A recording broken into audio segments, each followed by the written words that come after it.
Hey, it's Chuck Armstrong with Loudwire Nights, and this is Loudwire Nights On Demand. I had a lot of fun talking with Joey Arena of Ovtlier as we talked about their new song with Chris Motionless, as we talked about the future of their live music, and as we talked about senior dogs. This first aired on Tuesday, August 27th. Enjoy. Tonight we are celebrating some powerful, heavy new rock. The band is Ovtlier, and our special guest is frontman Joey Arena. Joey, thank you so much for being here, man. Thank you for having me. So, listen, we just got to jump right in. I said powerful, heavy new rock, and we're talking about this new track from Ovtlier. It is called Warriors. It features Chris Motionless of Motionless in White. How's it feel to have this out and to see how fans have been responding and all of that? Like, how are you feeling, man? Massive weight lifted off of my shoulders. I've been sitting on it for about 2 years now. It was a long road to get here, a lot of patience, but I knew there'd be a day that it would come, and I don't know if any amount of preparing could have exposed me to just the amount of acceptance that we've received from the Motionless fan base. So, wow.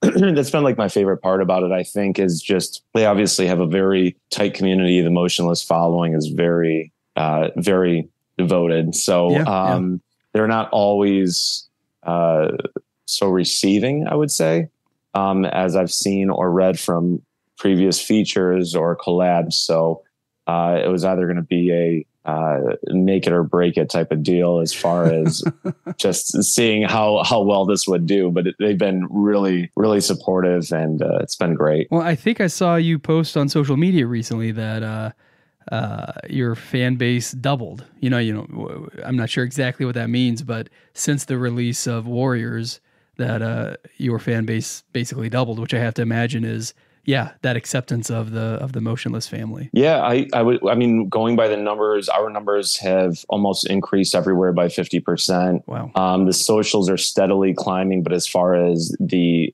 listener numbers, they are rapidly climbing on everything. And it's pure organic. There is not one ad yet we had money put aside, like ready for it. But a part of me is like, this is doing really well organically. I want to see how well it'll go, and how far it'll go. So, when I'm proud of those organic views, and I keep plugging that because I think that that's something that's very telling in an industry where a lot of people can pay for numbers and flub those numbers. So that's right, man. No, that is something you should celebrate and something you should be very, very open about. You said it took, you've been sitting on this for 2 years. I got to ask, what was the holdup? Just the politics of it all. Motionless was obviously in an album cycle. They got to get their singles out. We couldn't really go at radio until we had clear runway for it. So if we wanted to just release for streaming, that was an option. But we knew we had big plans for this. We had a lot of money and time that was spent into creating it. We want to do the same thing as far as releasing it. So right on. I love that, man. Have you always? I mean, there's an obvious intentionality behind that, right? Like, yeah, we could have released it when you wanted to release it early, right? Earlier than 2 years. For sure. Yeah. So you could have, but obviously there's a lot of intentionality behind.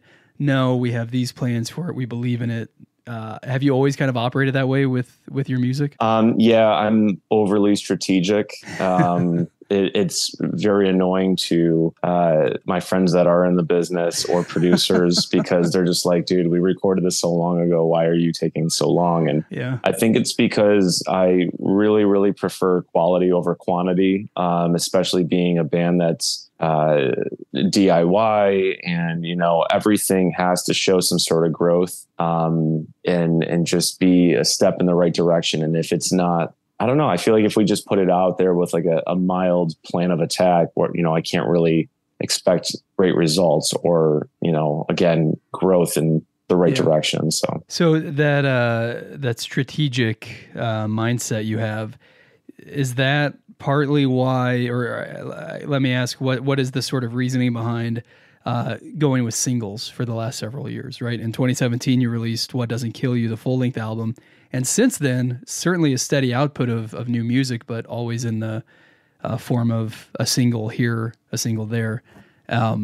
Is that something that you've just kind of felt like that's the best path for Ovtlier right now? I just saw, it's funny, previous agents and managers and everybody didn't get why I was doing that so long ago.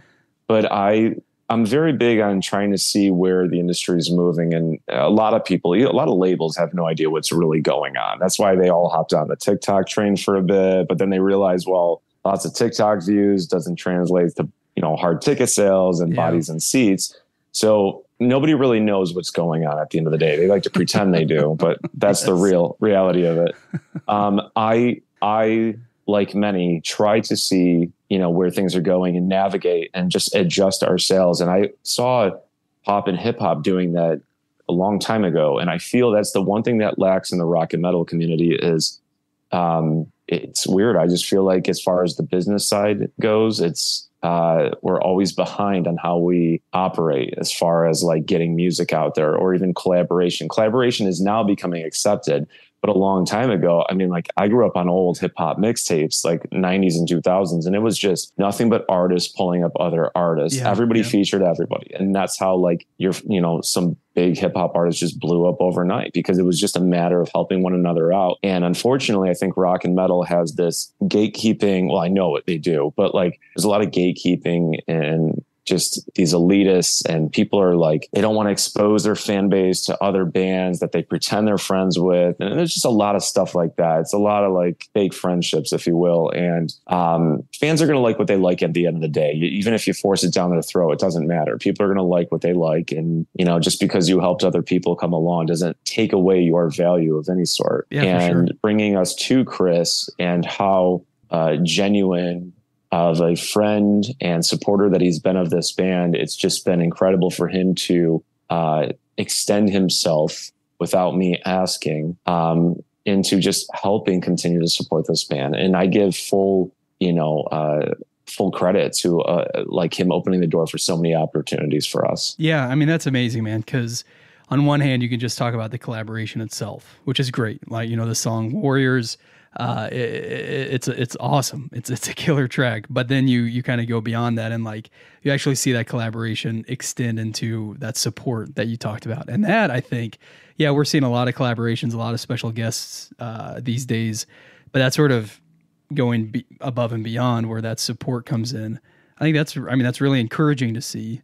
But I think that's still pretty rare. It's very rare. And the quicker we open up to one another, we as an artist, and we utilize, our friendships like for what they are or what they're meant to be, we should help one another. And that's how everybody will, do well, and everybody will grow together no matter what it is. And coming back, full circle, excuse my ramble. No, let's go, man. I foresaw the singles, a long time ago. And I just was like, you know what? I spend so much money creating this record. You got to spend so much money just releasing that whole record. So almost dropping singles is a good way to pace yourself. And it allows you to actually just hyper focus on that one track and make sure it's like not just some filler, track for the record. So it allows me to kind of like do a little bit more. Right on, man. I get that. No, it makes sense. And listen, I'm sure as the artist behind it, if you were to release an album, of course, every single track on there is great, to you, like it's, you love every single second of it. But the reality of how people consume music, how radio or whatever, how they, support music, like, it does all of a sudden like, well, I had 10, 12 really amazing tracks on this album and we're focused on one for the next, however many months. And so I'm sure that is a strange way to watch your beloved piece of art, this album get sort of dissected and distributed. With all that being said, and clearly, like, I think you did find the right lane with releasing singles. Do you have a desire, or do you have like an itch to do a full length sometime soon? Yeah. So I think what I would love to do is break things off either into EPs or a full length, as long as it makes sense. And then, once everything's collected and the amount of singles are out there, you do like 2 or 3 unreleased singles to be added, and then kind of give you the deluxe, you know what I'm saying? Or something, a reason to actually go after the whole record as far as the listener and stuff. So it's definitely not out of the question. I mean, we're working towards it. It just probably seems like at a snail's pace right now. But again, moving things around and knowing what we were doing with this single, we were just preparing for it. But again, it was, we knew once it was out, I wanted to live presently in it and actually enjoy it. I have a habit of dropping a single, but like right after it's released, within like 6 hours, I'm like, okay, what's the next move now? So it's like, I almost have a hard time just enjoying it being out. So with this, we're going to just push this one for the rest of the year, hyper focus on it, possibly drop something really heavy later in the fall, just straight to streaming though. Not go after radio and just really let this one shine, because again, a lot of time, a lot of patience, a lot of money. I think it's good to ride this one out. So right on, man. I love hearing that. One thing I'm curious too, as you look to the rest of this year, if I'm not mistaken, your tour schedule is kind of light right now. Is that going to change soon? Yeah. So a lot of people are asking. Yeah, a lot of people are asking about that. So I rescue senior dogs. I have a knack for welcoming a lot of heartbreak in my life. So I was going to say that's like one of the hardest things to do, man. Dude, it's so difficult, man. I just lost one a couple months ago, and it was extremely heartbreaking because I reversed his kidney disease with just proper supplementation and nutrition when 4 veterinarians wanted to put him down from the shelter that I got him from. He was this little 14-year-old Chihuahua, and he was skin and bones.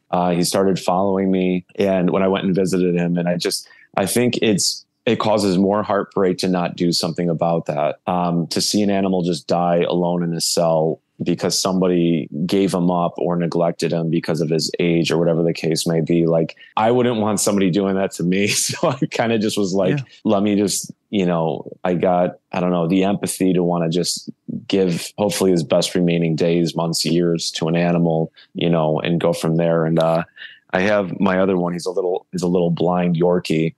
He had his eyes removed like a month before, I got him. And so I had him, I got him with me still, but my other one his kidney disease was kind of acting up. So it was hard to I didn't want to lose him on a tour because I lost my last one from when we were touring heavy last summer. Yeah. And I got a call from my ex, and she was watching my other one at the time. He was another little long haired Chihuahua, this one. And, I just got off stage in Detroit, and I saw my phone just keep lighting up in the back. I went and checked it out, and it was a voicemail of her telling me to call her. Oh, man. She was racing him out to the emergency. And so and then I flew out of Detroit early the next morning. I got home, I raced home, and I spent the last 6 hours with him. And I believe he waited for me, to say goodbye and stuff. And it was it was this moment, man, where the first time in my life, I was like, I don't know if I can really keep doing music anymore. Not as far as writing it and creating it, but more or less giving so much of myself to the road and the industry. And the musician, we're the last ones to get paid. We are the first ones to pay. Everybody wants their cut, and then when you're on the road, it's just play onto the next city. And I just realized I had this moment of just I lost so much time with the births of nieces and nephews, the funerals of close loved ones, and now animals that I just prefer more than anything. And it was just this moment of realization of trying to find a better balance in my life. So I didn't anticipate getting the one that I recently lost, but I saw him again. It causes more heartbreak to not do something about it. Yeah. But then I kind of told my agent, hey, his kidney disease is getting worse. I don't really want to do a lot of tours right now. I want to be selective on the markets, the regions, and the amount of time that I'm out. And then once he passed, through the mourning and the grief and all that stuff, I was like, okay, let's start adding to the schedule a little bit here, especially because we got this single out. And at the time, we actually didn't really know when we were going to drop this single. So long story short, it is going to be ramped up. We're going to be announcing another one too for the fall. So sweet. So it's going to start picking up. You got to stay away from the shelters, man. Cause I get it, dude. I get it. Cause as soon as you see one or, one kind of follows you around, or it's hard to, how do you leave? I totally get that, man. Yeah, man. I don't know why I'm this way, but I am this way. So I want to eventually just get so much, money to build a sanctuary for all senior dogs. I don't know. That's my newfound purpose. So. That's amazing, man. I've got my aunt, she does that.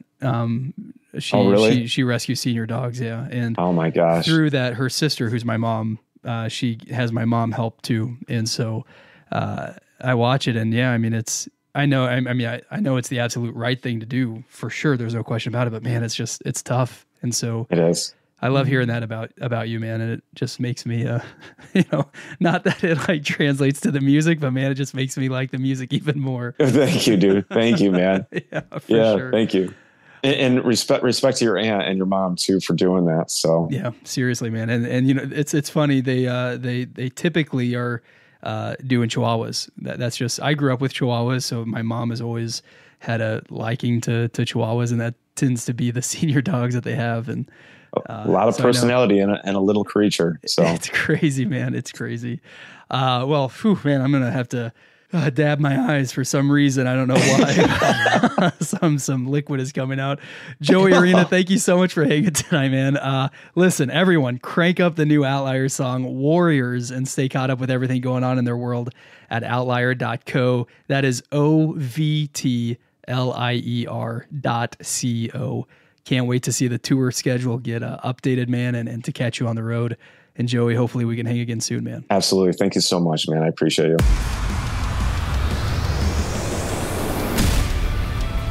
That wraps up this episode of Loudwire Nights on Demand. Stay caught up with everything happening in the world of rock and metal on the Loudwire app and at loudwire.com.